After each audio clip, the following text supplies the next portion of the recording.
예, 여러분 안녕하세요. 지금 하려고 하는 것은 왈도파입니다. 신자들의 교회. 예, 아, 신자들의 교회의 제 2부 신자들의 교회 역사에서 제 2장 중세 분파 왈도파와 체코 형제단. 예, 왈도파는 11세기, 12세기, 12세기인데요. 자, 여기 보이는 그림은 왈도파를 나타내는 그런 그 상징적인 그림인데 여기 어, 촛불이 보이잖아요. 촛불. 그래서 럭스 루세트 인 테네브리스. 예. 어, 어둠 속에 빛을 비추라. 뭐 이런 의미라고 그래요. 럭스 루세스 인 테네브리스. Light shines in the darkness. 어둠 속에 빛이 비친다. 이런 의미라고 합니다.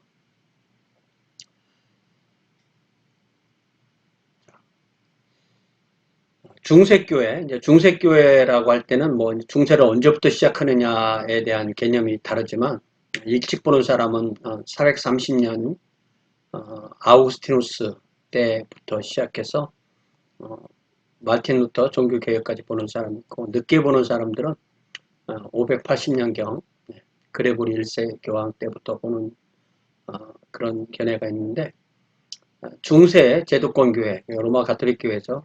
동방종교회는 이제 포함되지 않습니다. 자, 중세 제독경 교회가 비순응파에게, 비순응파라는 말은 교회 로마 카톨릭을 떠나서 자기들끼리의 교회 조직을 만든 사람들을 말합니다.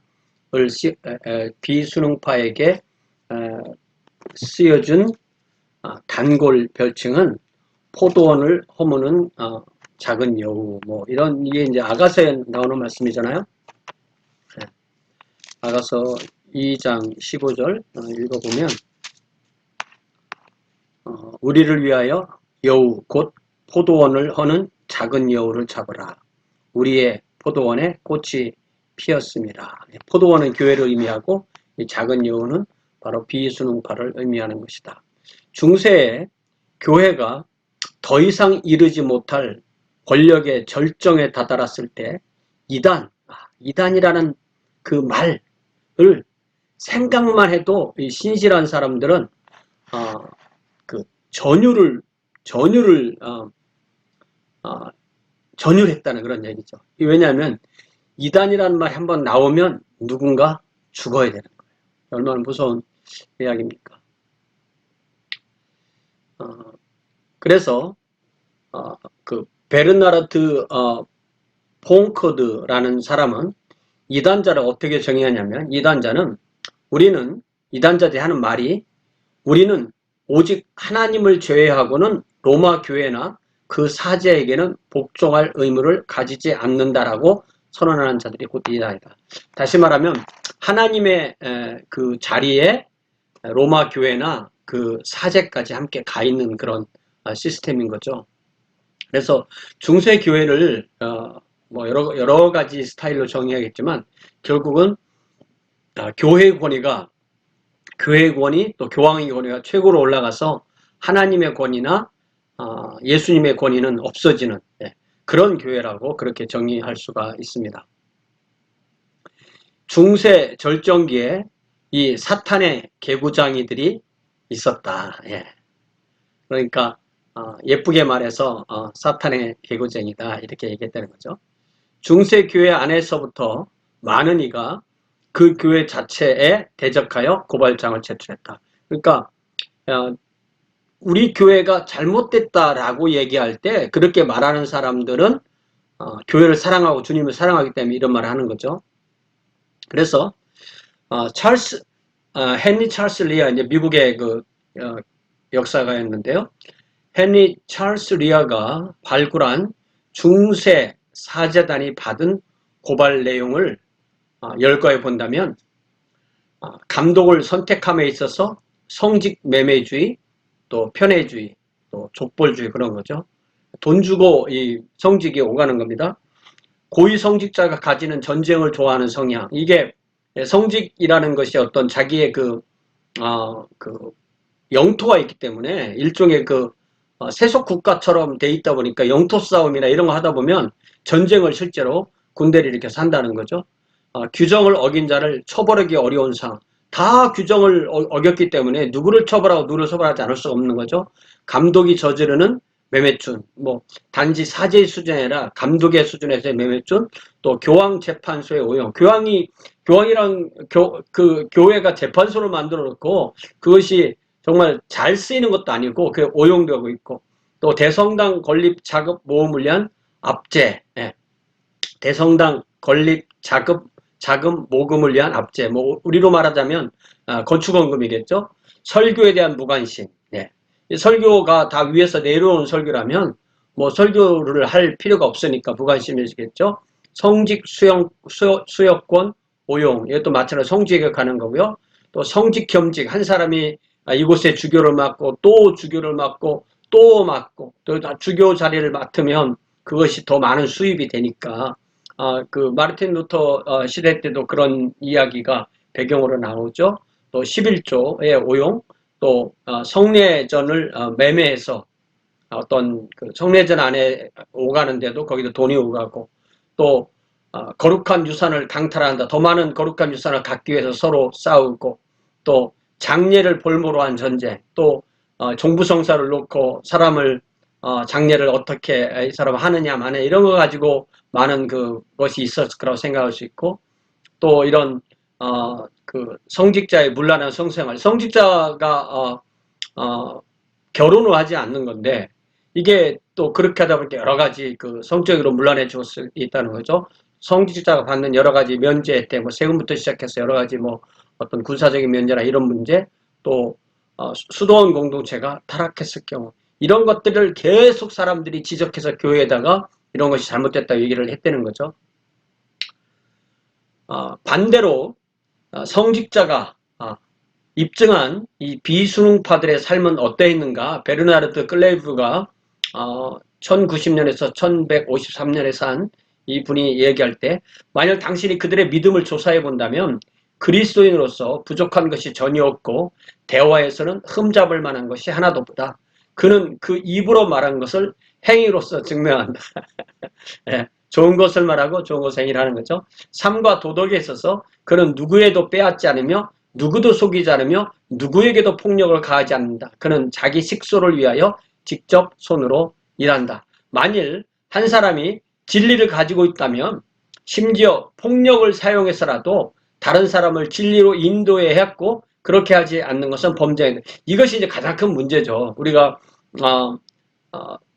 강권하여서 내 집을 채우려 했을 때 그 강권이 강하게 이성적으로 권하는 거냐, 아니면 폭력을 써서라도 그렇게 해야 되느냐, 요 문제가 가장 연결되는 문제고, 이게 이제 폭력이라는 것을 쓸 때 이것이 이제 교회가 어떤 그런 경찰력이나 군사력이나 재판력이나 사법권을 갖기가 힘들으니까 국가교회를 통해서 이런 것을 할 가능성이 커지게 되는 거죠. 이는 소수 고집센 비순응파에게 잠시 고통을 가하는 것이 그들이 회개하고 구원을 받을 수 있게 하는 것인 동시에 그들이 퍼뜨린 병원균으로 인해 그리스도 세계 전체 몸이 전염되는 것보다 훨씬 낫기 때문이다. 교회를 지키기 위해서 교회의 말에 듣지 않는 사람들은 어쨌든 어떻게든 물리적으로 그들을 진압시켜야만 다른 그 사람들도 구원받고 또 다른 사람들도 구원받고 그리스도교 세계, 크리스텐덤 전체에 이런 악한 균이 퍼지지 않는 것이 낫기 때문에 폭력으로라도 그들을 멈춰야 된다. 그래서 루이드 프랑스는 평신도는 그런 사람과 말다툼을 하지 말아라. 그 사람 배에 칼이 들어갈 수 있을 때까지 깊이 찔러 넣어야 한다. 이게 이 루이드 프랑스의 사람이 성인 중에 한 명인데 이게 말이 되겠습니까? 우리의 길은 정신이 있다는 거죠. 자, 이제 왈도파 탄생의 배경을 보면 12세기 말 프랑스 남부 리옹에서 탄생했고, 오늘날에는 왈도 복음교회라고 부른다는 거죠. 치에사 에반젤리카 발데스 내지는 왈덴시안 출치, 왈덴스. 이게 이제 왈도라는 말에서 나온 말들입니다. 그들은 스스로를 가장 오래된 개신교로 생각하는데 굉장히 중요한 개념인 것 같아요. 예. 우리는 보통 가장 오래된 개신교 이렇게 하면은 루터교를 생각하게 되는데 교회사에서 인정하든 안 하든 간에 왈도파는 우리가 가장 오래된 개신교회야 이렇게 생각한다는 거죠. 중세 국가교회에 만족하지 못했던 일부 평신도가 중세 국가교회에 직접 대응한 결과로 탄생한 것이 그 중에 하나가 바로 이 왈도파다. 네. 창시자는 또 발데스라고도 하고 왈도라고도 하는데 리옹에 살던 부유한 상인이었습니다. 고리대금을 하던 상인. 방랑시인에게서 알렉시스 전설이라는 것을 듣는데 이제 알렉시스가 결혼을 부모가 시키려고 하니까 본인이 결혼을 포기하고 그 신부를 맞았지만 서로 어떤 그 정절을 지키고 본인은 그 성지로 떠났다가 거지가 돼서 돌아와서 그 부모의 집 밑에서 거지로서 살다가 죽을 때나 돼서야 그 자기 아들이라는 그 신분을 확인하게 되었다. 뭐 이런 이야기를 보고 듣고 자신도 이렇게 살아서는 안 되겠다. 이런 회심을 하게 되는 거죠. 제가 왜 이 알렉시스 전설을 왜 여기다가 안 써놨냐면 자칫 그걸 써놓으면은 이게 전설인데 발데스가 그런 사람인 것처럼 헷갈릴까봐 제가 써놓지 않습니다. 고리 대금업을 하던 발데스는 그리스도처럼 사는 법을 배우기 위하여 한 성직자를 찾아가는데 이 첫 번째 만남이 기가 막힌 만남이에요. 이 성직자는 한 부자 간원에게 예수께서 주신 대답으로 발데스를 인도합니다. 내가 완전한 사람이 되려고 하면 가서 내 소유를 팔아서 가난한 사람에게 주어라. 그러하면 내가 하늘에서 보화를 차지하게 될 것이다. 그리고 와서 나를 따르라. 이것을 문자 그대로 발데스가 왈도가 실행하게 되는 거죠. 그래서 이 왈도는 그 신부와의 만남 이후에 결단을 내리기를 나는 이제 앞으로 일평생 예수 그리스도를 따르겠다. 근데 어떤 예수 그리스도냐면 십자가에서 완전히 벌거벗고 돌아가신 그리스도. 그 벌거벗은 그리스도를 따라가기 위해서는 나도 벌거벗어야 된다. To follow nakedly a naked Christ. 그러기 위해서는 이 땅 위에는 나의 소유가 없고 나의 집이라 부를 수 있는 곳이 없는 영원한 순례자로 살아야 되겠다고 그런 결단을 내리게 됩니다. 저는 이 무소유 정신이 모든 그리스도인이 이렇게 왈도랑 똑같이 살아야 되는 것은 아니지만 이 정신을 통해서 우리가 배워야 될 것이 왜냐하면 우리가 이 소유가 결국 예수님께서 나와 하나님과 돈을 겸하여 섬길 수 없다고 말씀하신 것처럼 실제로는 가장 강력한 적이 누구냐고 하면 결국은 이 물질 또 돈 이런 것이 가장 강력한 소유가 될 것이기 때문에 우리가 이 문제는 아주 심각하게 생각해 보아야 된다고 그렇게 생각을 합니다. 자, 6장 같은 6장 24절 한 사람이 두 주인을 섬기지 못할 것이니 혹 이를 미워하고 저를 사랑하거나 혹 이를 중히 여기고 저를 경히 여김이라 너희가 하나님과 재물을 겸하여 섬기지 못하느니라. 그래서 우리가 얼마나 이것을 실천할 수 있냐 문제는 다른 문제지만 이런 것을 통해서 우리가 주님을 따른다는 것의 진정한 의미가 무엇인가 결국은 이 무소유의 정신이 주님을 따르는 아주 핵심 정신 중에 하나가 아니냐 이런 생각을 다시 한번 해보게 되는 거죠.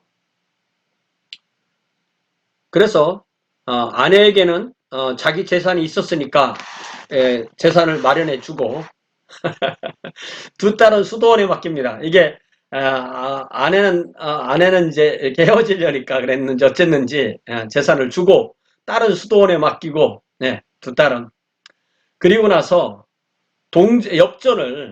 엽전을 거리에 뿌립니다. 그러면서 나의 친구들이여, 내가 미쳤다고 생각하느냐? 그게 아니다. 나는 내 생애를, 이게 고리대금업을 했다고 했잖아요. 내 생애를 그동안 사로잡았던 내 생애의 대적에게 지금 나는 원수를 갚는다. 이제 상징적인 그런 행동을 한 거라고 할 수 있죠. 그리고 나서 첫 번째로 한 일이 성경을 자국어로 번역합니다. 이 중세 언어가 이제 로마 제국 때 이제 여러 민족이 그 게르만 민족이 이동하면서 여러 이제 민족 국가를 서서히 이루게 되면서 점점점 이제 언어가 분화되고 각자의 언어가 이렇게 될 때 뭐 이탈리아의 그 이탈리아어, 또 그 프랑스의 그 프렌치, 또 영국의 뭐 영어, 독일의 뭐 절먼, 이렇게 그런 언어들이 다 이렇게 될 때 결국 이제 이게 처음에는 교회에서 라틴어로 모든 걸 서방교회에서 다 했지만 결국은 라틴어를 못 알아듣고 그러니까 프렌치로 해줘야만 프렌치 사람들이 이제 이해를 하는 그런 시대가 되었을 때 바로 왈도는 자기 성경을, 라틴어로 된 성경을 그 프렌치로 번역을 했다는 것입니다. 그러기 위해서 자기가 그 준비해 놓은 돈을 가지고 사제 2명을 교육해서 신약 전체를 프렌치로 번역을 하고 구약의 일부를 프렌치로 번역하고 교부저서 일부를 번역했다.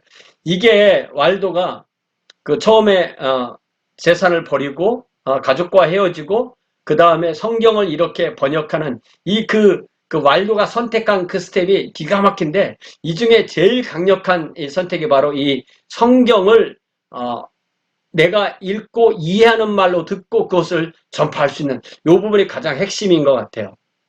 자, 이 번역문을 이용하여 두 사제에게 들은 진리를, 이 이제 두 사제가 이제 번역하면서 성경의 이야기를 이제 해주었던 했을 때 그 들은 이야기를 다른 이들에게 가르치기 시작했다. 이게 물론 문서지만 또 어떤 구어로 전달되었다는 거죠. 이 구어의 강력함이 있습니다. 자, 그랬을 때 가난한 자들이 무수히 몰려듭니다. 그는 그 몰려든 가난한 자들에게 자원하는 가난을 선택하도록 그렇게 인도했습니다. 그리고 그리스도와 사도들을 닮는 자가 되도록 가르쳤습니다. 그리고 또 신약 본문을 일상어로 가르쳤다. 자국어, 일상어. 그러니까 우리의 평소의 언어로 성경의 진리를 가르치고 배우고 내면화하고 삶으로 옮길 수 있는 거죠. 그리고 자신이 강조하는 교리를 가르쳤습니다.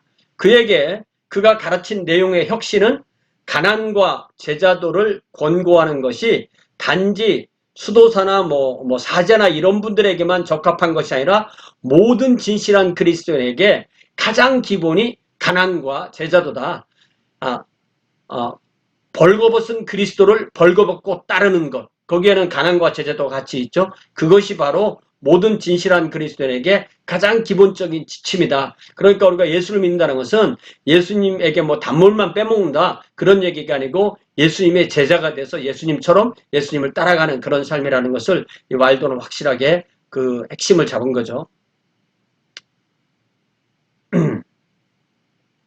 그래서 이제 추종자들이 이제 생기고 추종자들 사역에 함께 참여하면서 사도의 가르침을 따라 성서를 가르치고 설명하기 위해서 각 마을과 시장으로 나아가서 이 왈도가 가르친 내용을 가르치고 기회가 주어지면 교회에서도 가르치고, 우리 주님이 갈릴리의 각 마을에서 가르치고 또 안식이라는 회당에 들어가서 가르치신 것과 상당히 비슷하게 한 거죠. 곧 그들은 샌들을 신는 것을 포함하여 특별한 형태로 된 의복을 채택함, 어떤 구별의식이 생긴 거죠. 그리하여 신은 자, 슈드, 혹은 남학신을 신은 자, 인사바타티 이런 그 별명을 얻었다고 그래요. 그들 스스로는 자기들이 자기들을 부를 때는 가난한 자 혹은 심령이 가난한 자라고 칭하게 됩니다. 이게 이 역사에 보면 이렇게 이름이 생길 때 그 이름을 본인들이 붙였느냐 아니면 다른 사람들이 붙인 이름이냐, 이런 걸 우리가 또 재밌게 볼 수가 있습니다. 이제 교회가 왈도파를 대할 때 어떻게 정지하게 되냐면 그 지역의 이제 대주교가 사제, 이제 그러니까 사제, 주교, 대주교, 뭐 이렇게 교황 이렇게 갈 때 그 지역의 대주교가 사제로 안수받지 않은 평신도, 왈도와 그의 그 사역자들이 허가 없이 설교하였기 때문에 이 왈도파의 활동을 금지시킵니다. 이게 뭐 충분히 이해가 될 수 있는 거죠. 발데스와 추종자는 교회 안에 충성스러운 구성원으로 우리는 남기를 원합니다.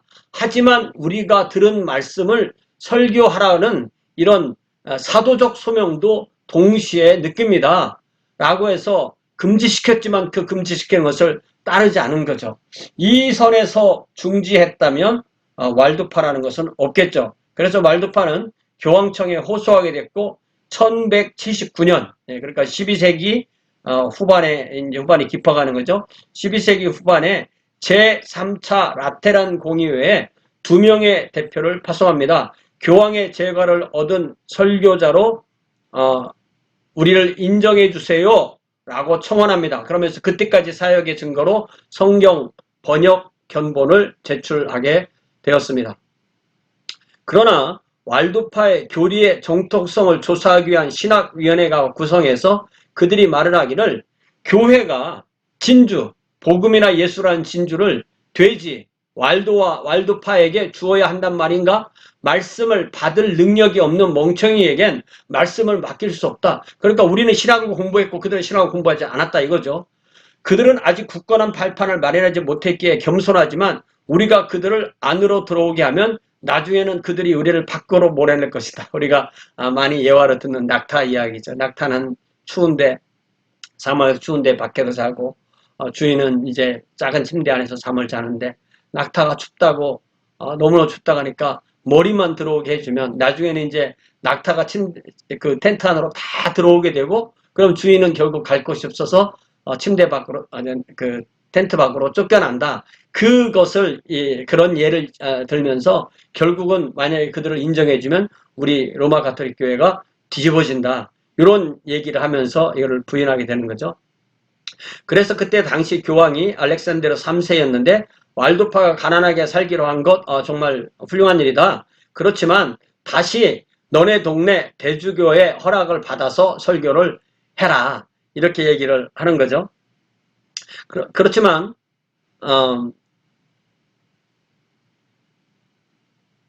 대주교는 왈도파의 설교를 허락하지 않았습니다. 이렇게 재턱인 거죠. 그대로 돌아온 거죠. 그래서 이거에 대해서 왈도파의 대응은 사도행전 5장 29절이 되는 거지. 사도행전 5장 29절은 이 권위의 문제, 하나님의 권위가 국가나 뭐 어디에 그 권위로 갔을 때 그 권위에 내가 불순종할 때 핍박을 감수하고 불순종하는 것이 내 신앙 양심에 맞다 할 때 이 말씀이 어떤 시금석이 되는 말씀이죠. 베드로와 요한이 사도들이 사내들인 앞에 잡혀갔을 때 사내들인이 이 사람들을 어떻게 할까?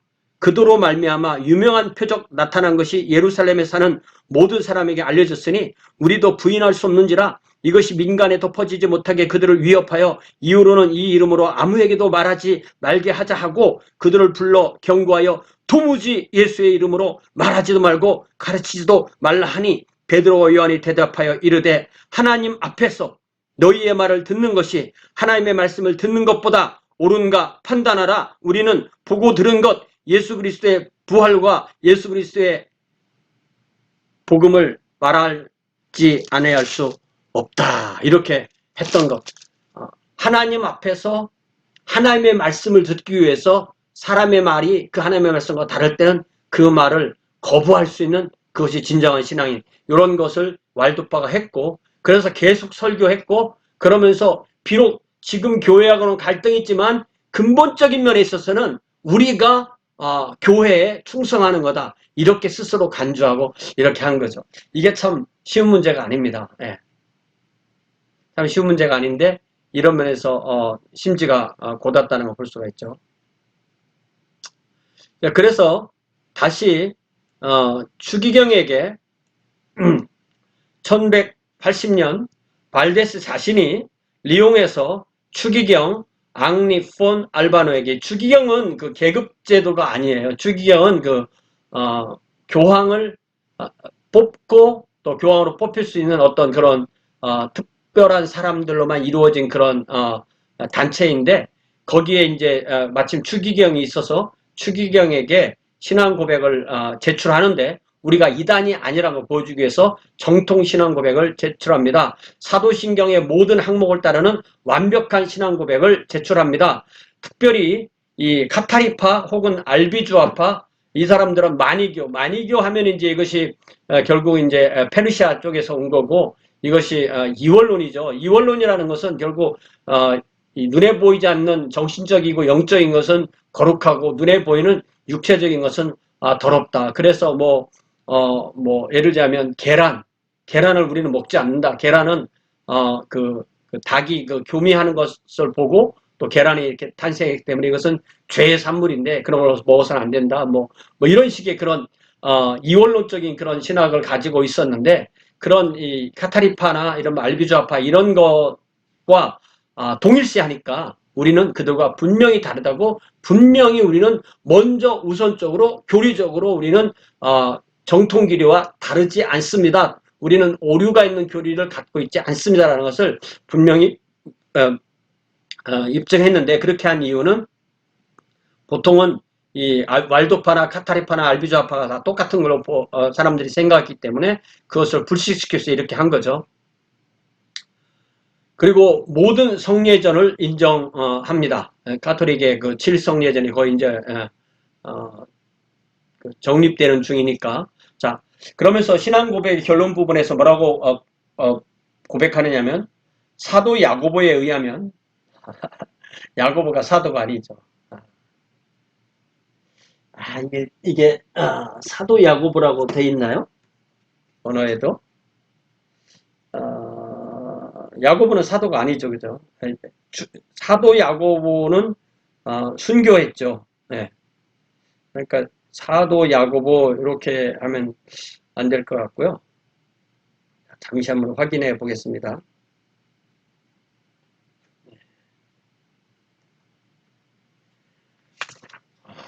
발데스.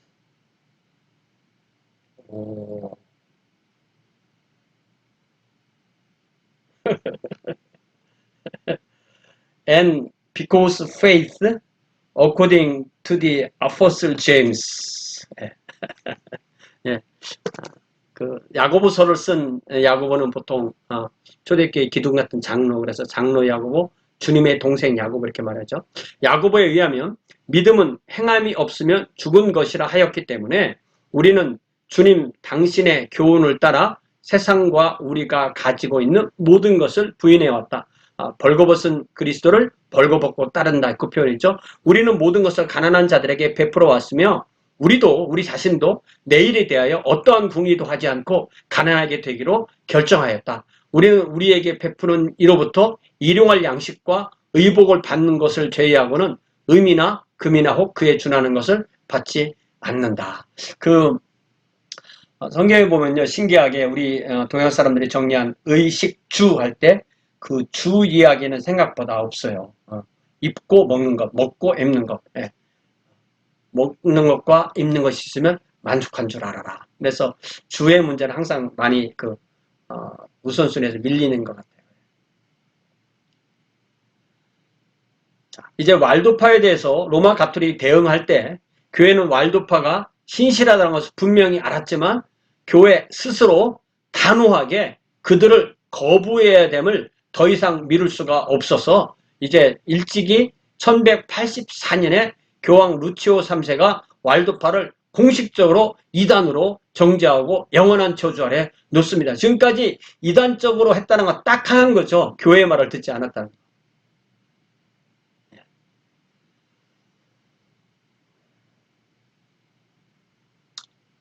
자, 이 저자는 도널드 F. 던발은 한 세대 후에 프란체스코 아시시의 추종자가 왈도파와 거의 성격이 비슷했지만 프란시스 아시시의 프란체스코는 교회에 의해서 받아들여지고 왈도파는 이단이 된 것의 근본적인 차이는 뭐냐? 이거는 그때 당시에 교황이 누구였냐가 근본적인 차이라는 거예요. 이 프란시스코 아시시의 프란체스코를 인정해 준 사람이 인노켄티우스 3세인데 이 프란체스코단을 교회를 개혁하려는 추진력으로 활용하려는 그런 그 리더십과 그러한 그 결단력이 있었다는 거죠. 이것 외에는 차이가 없다. 자, 이제는 이단으로 몰렸기 때문에 이들의 그 흐름은 이제 근원주의로 발전할 수밖에 없는 거죠. 네. 그러니까 이 근원주의는 목숨을 내놓고 하는 겁니다. 네. 뿌리까지 파고 내려가는 거예요. 내가 죽더라도 일을 해야 되겠다는 것입니다. 공식적인 저주, 교회의 단죄, 박해 등에 의해서 이런 그 근원주의, 급진주의로 나가게 됐고 왈도파는 아마 조직 자체는 카타르파에서 가져왔을 것이다. 또 특별히 이탈리아 롬바르디에서 발생한 비수능파가 있었는데 그들은 굴욕당한 자들이라고 그렇게 이름을 붙였었는데요. 휴밀리티아티, 휴밀리티아티, 이 굴욕, 휴밀리티, 휴밀리에이션, 참 재밌죠. 휴밀리티는 내가 내려가는 거, 휴밀리에이션은 높은 자리에 앉아 있다가 형제요, 그 자리 포기하고 저쪽 가서 앉으시오 할 때 누가 그 높은 자리에서 내려가라고 해서 자기는 높은 자리에 앉고 싶었지만 낮은 자리로 밀려가는 것, 그것을 휴밀리에이션, 수동형으로 그렇게 이해를 하면 좋겠습니다. 자, 이들은 도나티스파처럼 존경할 만한 가치를 잃은 사제에 의해서 집행된 성례제는 정당성이 없다고 주장했는데 이는 왈도파가 그때까지는 주장하지 않았던 것이다. 이게 이제 도나티스파는 이제 4세기, 5세기 북아프리카에서 교회 핍박이 있을 때, 교회 마지막 대핍박이 있었을 때 교회 감독이 그 핍박을 피하기 위해서 정부가 요구한 대로 성경을 내어주고 핍박에 응해서 생명을 건지고 나서 핍박이 끝난 후에 다시 감독이 되어서 그 성경을 내어준 사람이 또 다른 사람을 감독으로 안수했을 때 주로 그 지역에 있던 원주민 그리스도인들이 우리는 성경을 정부에게 내어줬던 그런 사람들을 감독으로 인정할 수 있기 때문에 그 사람이 세운 감독도 우리는 감독으로 인정할 수가 없다. 그러면서 자기들끼리 새로 감독을 세우고 새로운 교회를 세워서 로마 교회 전체가 다 잘못된 사제들을 세웠기 때문에 다 썩었다. 우리만이 옳다라고 해서 서로 도나투스파가 분파가 돼서 싸운 것이 도나티스트 문제였잖아요. 그랬을 때 이 사람들의 가장 기본 주장이 존경할 만한 가치를 잃은 사제는 그 성례전이 아무런 가치도 없다 이렇게 주장한 거죠. 똑같은 것을 왈도파도 주장하기 시작했다는 것이죠. 결국 그 결과 제독권 교회, 로마 가톨릭 교회와 경쟁하는 완전한 형태를 갖춘 지하 교회 하나가 분파 계통을 따라서 형성되었다. 저는 옛날에 이 지하라는 말만 들으면 항상 그들의 본거지가 지하에 있는 줄 알았어요. 네. 그런 뜻이 아니죠. 이 언더그라운드라는 것은 비제도권이라는 뜻의 하나의 상징적인 그런 말입니다. 그래서 분파라는 것은 교회가 있고 분파가 있고 이단이 있으면 이단은 말 그대로 삼일체 하나님에 대한 진리를 잘못 믿는 거고 분파는 자기들만 예수를 똑바로 믿기 때문에 교회 전체가 잘못되었다고 그렇게 교회 전체를 정죄하는 것을 분파라고 그래요. 그래서 이 구분 자체를 만든 사람이 바로 아우구스티누스인데 아우구스티누스가 내가 속한 곳은 교회, 도나투스파는 분파 이렇게 해서 그 사람들이 이단은 아니다. 그런데 분파다. 지금 한국에 이단 감별하는 이런 많은 사람들이 이 분파라는 개념이 아예 없습니다. 분파를 보면 이단이라고 해요. 그러면 이단 아닌 사람들도 이단이 몰려서 이단이 되는 경우가 있습니다. 자, 평신도가 이제는 고백 성사를 듣고 죄 사면을 선언하고 성체를 나누어주고 교회 지도자를 안수하는 것까지 가능하게 되는 그 왈도파 안에서는 지도자가 있어야 되니까 그럴 수밖에 없는 거죠. 그래서 이게 고백성사를 듣고 죄사면 선언하고 성체를 나눠주고 이런 것들 자체가 로마 가톨릭 안에 있는 거기 때문에 이 던바가 이 왈도파하고 또 우리가 다음에 다룰 체코 형제단을 이 어떤 신자들의 교회의 원형으로 일단 완전한 원형으로 넣지 않는 이유가 거기에 많은 로마 가톨릭적인 그런 요소가 있기 때문에 그렇게 한 것입니다. 자, 1218년에 왈도파와 굴욕당한 자들, 이탈리아 쪽에서 온 사람들이 완전히 통합을 이루었고, 그래서 이탈리아 분파가 주로 많이 있던 것은 크레모나, 베르가모, 스트라스부르, 마인츠, 바바리아. 스트라스부르만 해도 그 독일과 프랑스의 그 사이에 있는 데잖아요. 거기까지 올라갔다는 얘기고, 그 프랑스 분파는 라인란트, 플랜더스 다 이게 북쪽이잖아요. 자, 그럼 왈도파의 본질은 뭐냐? 초기 왈도파의 삶과 행적은 그들이 대적이 남긴 저작물을 통해서 알 수 있는데, 예를 들자면 피터 폰 필리츠도르프라는 사람이 1300년경에 이단 재판관을 했는데, 자, 왈도파는 복장과 말투가 수수하고 규율을 지킨다. 옷차림은 비싸지도 않고 천박하지도 않고 또 옷 입어가지고 자랑하지도 않는다. 또 장사를 하지 않고 거래하지 않고 거짓말과 맹세와 사기를 피하고 기능인으로 노동하며 생활한다. 그들의 스승은 구두장이다. 그러니까 구두장이 기능공이잖아요. 부를 축적하지 않고 필수품으로 만족한다. 최소의 경제를 갖고 있는 거죠. 정결하고 음주와 육식을 절제한다. 그러니까 완전 금주는 아니지만 절제할 줄 아는 거죠. 선술집에 자주 가거나 춤을 추거나 사치품을 구하지 않는다. 분노를 통제한다. 항상 일한다. 가르친다. 배운다. 자주 오랫동안 서서 기도한다.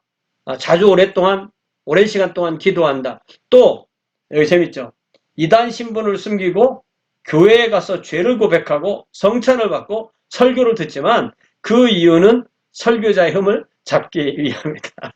오늘날 우리가 신천지라고 부르는 그 단체가 정통 교회에 가서 하는 거와 비슷하죠. 그렇게 봤다는 겁니다. 언어 생활은 온화하고 정확하여 욕설, 비난, 농담, 거짓 맹세를 피한다.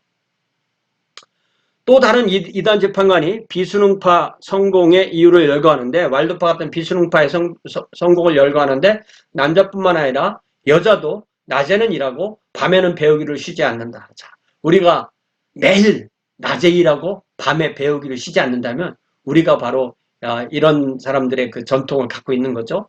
구성원이 된 지 10일이 지난 후 다른 개종자를 위하여 보냄을 받는 경우도 있을 정도이다. 추운 겨울에 강을 헤엄으로 넘쳐 개종 대상자에게 가는 경우도 있었다. 우리는 로마 가톨릭 교회 교사의 태만을 비난하는데, 이는 이 믿음이 없는 이단은 믿음이 없다는 것이 교회를 떠났다, 로마 가톨릭 떠났다는 얘기죠.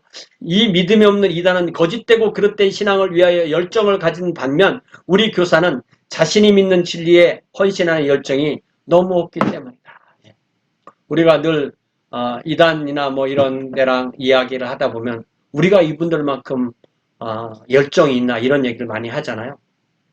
자, 왈도파 약진의 또 다른 이유는 성경의 자국어 번역이다. 중세에서는 처음으로 왈도파 모임에서 교회가 가진 가장 중요한 종교 도교를 평신도가 보통 회원이 대면하게 되는데 그것이 바로 성서, 자국어 성서다. 이런 거죠. 왈도파는 성서를 암송했고 사역자는 신약 전체, 구약 상당 부분을 암송하는 것이 그리 대단한 일이 아니었다. 그러니까 처음에 그 자국어로 번역한 그 부분을 다 외우는 거죠. 특히 복음서와 상상수훈을 강조했다. 또 다른 비판자가 말하기를 그들은 사도신경을 일상어로 매우 훌륭하게 안다. 그들은 복음서를 마음으로 배우고 큰 소리로 서로 반복한다. 평신도가 교리에 흠뻑 젖어 복음서 상당 부분을 마음으로부터 반복하고 주님의 말씀을 암송하고 계속 반복함으로써 오류를 피한다. 로마 가톨릭 교회 사제들이 그 직을 잃을 정도로 추문에 휩싸였기에 왈도파 성장에 도움을 주었습니다. 왈도파 성도의 품행은 로마 가톨릭 교회 사제와 쉽게 대조되었고 이것이 바로 지역 주민 전체가 왈도파에게 몰려드는 동인이 되었다. 마치 그 초대교회의 부흥과 같은 일이 일어났던 거죠. 로마 가톨릭 교회 일부 사제가 쓸모없거나 거짓되거나 부적절한 것을 설교하거나 가르치고 성례전에서도 불경건한 말투를 사용했기에 오히려 왈도파 성장에 큰 도움을 주었다.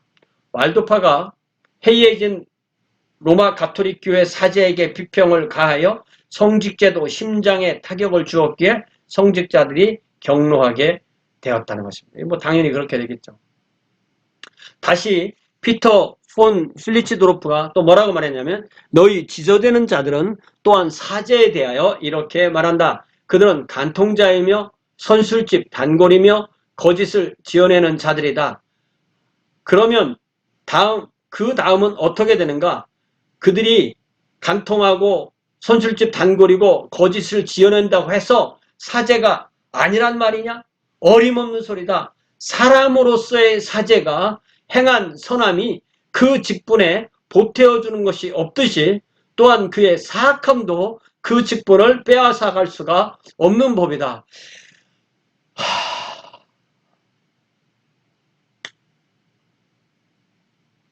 이게 바로 그 아우구스티누스가 도나투스파와 그 논쟁할 때 그 논쟁을 나중에 정리해서 결국 그 하나님이 주신 직분이기 때문에 그 사제가 어떤 일을 했어도 그 사제가 윤리적으로 아무리 부족하지 않아도 그 성례전 자체에서 모든 그 효과가 나온다라고 주장하는 사람들과 그렇지 않다. 결국 그 하나님의 은혜가 그 사제에 의해서 그 제약된다. 예, 예. 그래서 그 성례 자체로부터 은혜가 온다라고 말하면 그 사제가 어떻게 살아도 상관없는 거죠. 그러나 또 나의 어떤 그 행함에 의해서 하나님의 은혜가 산다고 하면 그것도 인간의 문제가 있는 거죠.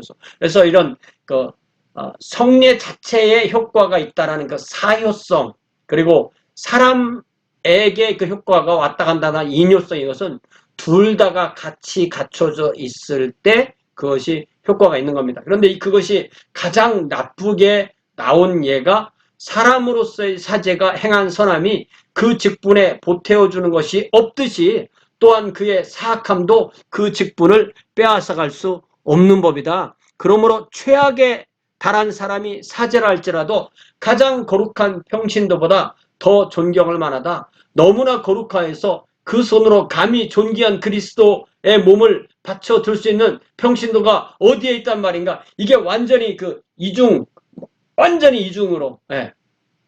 완전히 뭐 신분 계급 이렇게 된 거죠. 이게 이렇게 되면 다 같이 망하는 겁니다. 예. 자, 14세기 말, 그러니까 1300년대 말에 왈도파가 거부한 로마 가톨릭의 신앙과 행습과 신화를 보면 성직 계급에 따른 우위, 예. 계급제도니까 또 성직이 가지고 있는 특권, 교황이라고 부르는 것, 원래 교황이라는 것이 그냥 다 같은 그런 칭호였는데 그 로마에 있는 감독만 더 구별함으로써 문제가 생긴 거죠. 교회 수입과 기증, 예. 교회가 계속 더 부자가 되는 거, 또 종교회의, 또 지역종교회의, 교회 재판소, 성직자 독실생활. 성직자 독실생활을 맨데터리로 요구하면 이게 문제가 되는 거죠. 수도원제도, 교리문답, 신비로운 성사에서 교회 축제, 축제일, 촛불, 성지순례, 오르간, 음악이잖아요. 종, 향, 성모일과 이게 이제 하루에 몇 번씩 기도하는 그런 거. 그 다음에 라틴어 예배서, 자국어가 아니니까 성상숭배, 유골, 연옥, 죽은 자를 위한 기도, 예배에 있어서 성경에 의해서 명확하게 제시되지 않은 모든 행동. 그러니까 이 왈도파가 자기들이 우리는 최초의 개신교도다라고 말하는 것이 맞는 겁니다. 자, 왈도파의 조직은 주사역자 장로, 집사의 삼중 사역 형태였고, 왈도파의 모임은 총회는 1년에 한 번 안전한 곳에서 선임 사역자가 젊은이 한 명과 함께 이 장소에서 저 장소로 이송하며 암호에 의해서 신분이 확인된 신실한 자들이 모이는 비밀스러운 모임이 있었고, 그랬을 때 이게 회원이 이제 아주 단단하고 비밀스러운 거죠. 방문자는 사죄를 선언하고 뵙티즘을 베풀고 예배를 인도하고 특별한 훈련을 위하여 학교를 열기도 하고, 지도자가 되기 위해서는 수년 동안 좀 더 안전한 지역에서 훈련을 받아야만 지도자가 될 수 있었다. 그냥 뭐 아무나 대충 지도자 세워준 것이 아니라는 거 절대로. 자, 구성원의 등급이 크게 둘로 나눴는데, 협회라는 말 아래에서는, 소사이티라는 말 아래에서는 수년 동안 수습기간 후 세상과 가족을 부인하기 위하여 모든 사람이 그렇게 한 건 아니지만 때로는 결혼을 포함한 사회와 관련된 모든 것을 끊어낼 의무를 가졌다. 발데스 본인이 그렇게 했던 것처럼. 그리고 프렌즈, 친구라고 불렀던지 아니면 신자, 빌리버스라고 불렀던 것에서는 요구되는 것이 좀 더 적었고 세속사회에 좀 더 접촉하고 지도자를 부양하기 위해서 재원을 공급했다. 물론 지도자들도 자기의 직업을 가지고 일을 했지만 또 여러 가지 면에서 부양을 했다는 거죠. 자, 이들의 신앙의 특징을 보면 우선 자국어 성경의 우선순위와 권위, 우리 분명히 얘기했죠. 폭력에 대하여 무저항이다. 예수님의 평화정신, 피를 흘리는 것과 사형제도를 반대하고 맹세를 거부했다. 맹세 거부는 그들의 대적이 왈도파를 식별하는 표식으로 이용됐다. 사람을 잡아놓고 너 맹세해봐. 그래서 맹세 안 해. 나는 죽어도 맹세 안 하면 이게 왈도파군 하고 잡을 수 있었다는 거죠. 자, 산상수훈은 그들이 일상 삶을 통해 살아낼 엄격한 규범의 기초가 되었다. 또 베프티즘과 성만찬이 기본으로 확립되었고 일부는 유아세를 거부하기도 하고 일부는 유아세를 하기도 했습니다. 또 성만찬은 1년에 한 번 세계명 목요일, 이게 이제 내가 너희에게 세계명을 주노니 라고 하는 그 목요일을 세계명 목요일이라고 하는데, 이때 성찬식도 하고 발도 닦고 그러는 거죠. 생선, 빵, 포도주에 이루어진 특별한 식사를 제공했다. 자, 박해를 어떻게 받았는지 1194년, 다시 이제 12세기 말이죠. 교황의 금지령이 생기고 10년 후에 스페인 왕 알폰소의 칙령으로 비순응파를 돕거나 그들에게 가르침을 받으면 왕명 거역죄로 재산을 몰수하고 기소하고, 이단자는 사형을 시키지 말아라, 신체 절단을 하지 말아라, 그 나머지 모든 것은 다 해라, 이렇게 되는 거죠. 그러니까 이게 결국은 이단으로 되지만 결국은 구체적인 죄명은 왕명거역죄 이렇게 되는 거예요. 그러나 그 법령이 있고 불과 3년 후에 왈도파 신자는 어디서든 체포되면 이제는 불에 태워 죽여라 이렇게 되는 거예요. 이게 교회의 힘이 국가 힘과 결합될 때 나오는 필연적인 결과입니다. 자, 교황 인노켄티우스 3세, 이 사람이 바로 아시세 프란시스를 인정해 준 사람이죠. 이때 교황 직속 이단 재판소가 왈도파를 발본색원할 임무를 갖게 하고, 왈도파와 카타리파는 분명히 구별된다. 그런데 왈도파가 더 진짜 이단이다. 이렇게 되는 거죠. 이게 더 도덕적으로 깨끗하니까 더 이단인 것처럼 그렇게 보이는 거죠. 자, 그래서 1211년에는 왈도파 신자 80여 명이 스트라스부르에서 화형을 당했고, 모든 지역, 모든 장소에서 동일하게 핍박받지는 않았지만 13세기에 이르러 박해의 공포가 언제나 그들을 떠나지 않았다. 이게 이제 초대교회도 마찬가지였죠. 어느 시대나 어느 장소나 똑같이 박해가 있었던 것은 아니었습니다. 그렇지만 언제고 박해를 받을 수 있었고, 그들의 운명은 재밌는 표현 나옵니다. 북교의 대적에 지성과 무력에 달려있다. 지성이 좋으면 박해를 안 하겠죠. 그런 뜻입니다. 자, 무력이 좋으면 박해를 한다. 그러니까 지성이 떨어지고 무력이 많으면 훨씬 더 박해가 심해지고 이런 말입니다. 참 좀 냉소적인 표현이죠. 자, 왈도파의 불굴의 저항은 이단 재판소 연대기 기록관에 찬탄을 불러일으킬 정도다. 이단 재판소에서 재판하면서 그때 이제 매일 일기를 쓸 때, 연대기를 쓸 때 찬탄을 불러일으켰다는 거예요. 그래서 아까 얘기했던 헨리 찰스 리아 미국 교회사가는 이러한 기록으로부터 왈도파 순교자 개개인의 특성을 묘사하는데 너무나 집요하게 추적당하고 또 너무나 잔인하게 처형당한 혐오 대상이었던 여러 이단자에 대한 교황 직속 이단재판소 부스러기 기록물과 그 연대기 기록자가 남긴 얼마 안 되는 문헌으로부터 우리가 조사해낼 수 있는 것보다 더 심금을 울리는 인간 역사 기록은 얼마 안 되며 더 감명을 주는 자기 희생의 기록도 거의 없으며 인간 영혼이 육체의 연약함 위로 높이 솟아오를 수 있다는 교훈을 주는 예도 거의 없다. 이 문장 좋죠. 헨리 찰스 리아. 인간의 영혼이 인간의 육체의 연약함 위로 높이 솟아오를 수 있다는 실제적인 예가 이 왈도파의 삶을 통해서 드러났다. 예.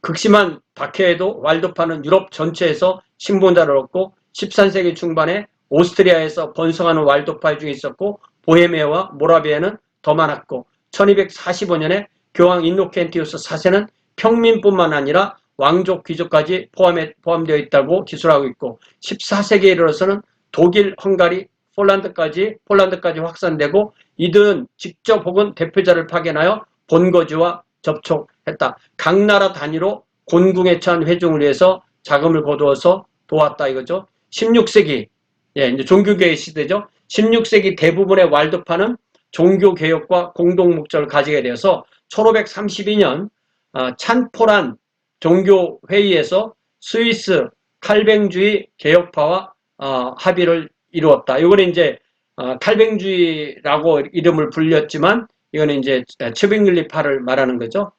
칼뱅주의는 1536년 이후부터 나오기 때문에 여기서 말하는 것은 츠빙글리파를 말합니다. 개혁주의 전통에 맞추어 교리와 조직을 조정했는데 그러다 보니까 왈도파가 은거지에서 세상으로 나옴으로써 박해가 결국 더 많아지는 결과를 얻었다.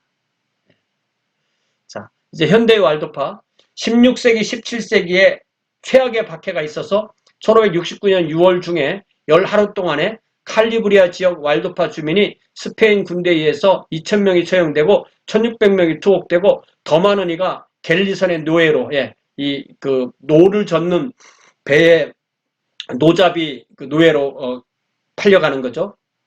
왈도파는 알프스 산악 벽지로 이주하고 이 시기에는 일부가 무저항주의를 포기하고 종종 로마 가톨릭 군대를 대항해서 무기를 가지고 싸워서 또 승리하기도 했다.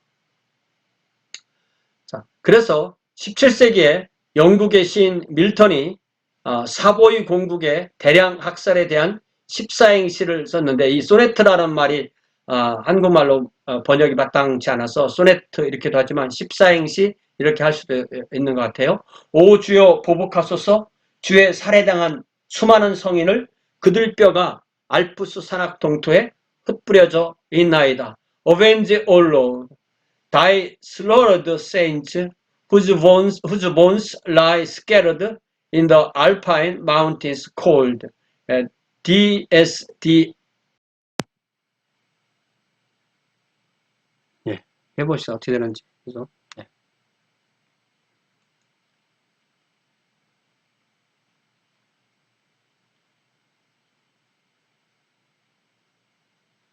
자, 현대 왈도파 1655년 영국의 그 호국경 올리버 크로멜은 외교적인 압력 또 재정적인 협조로 왈도파를 지원합니다. 그래서 개신교 국가들은 왈도파를 원시 그리스도인 신앙을 지키는 유일한 생존자로 여기고 그들을 도왔다. 이 원시라는 말을 쓰면 우리는 나쁘게 생각하잖아요. 그러나 교회사에서 원시, 프리머티브라는 말은 상당히 좋은 의미로 쓰입니다. 1689년 스위스 피난처에서 복귀했기 때문에 영광스러운 귀환의 예로 여기고 1848년에 종교의 자유를 얻었고 그때까지는 주로 코티안 알프스 지역에 거주했습니다.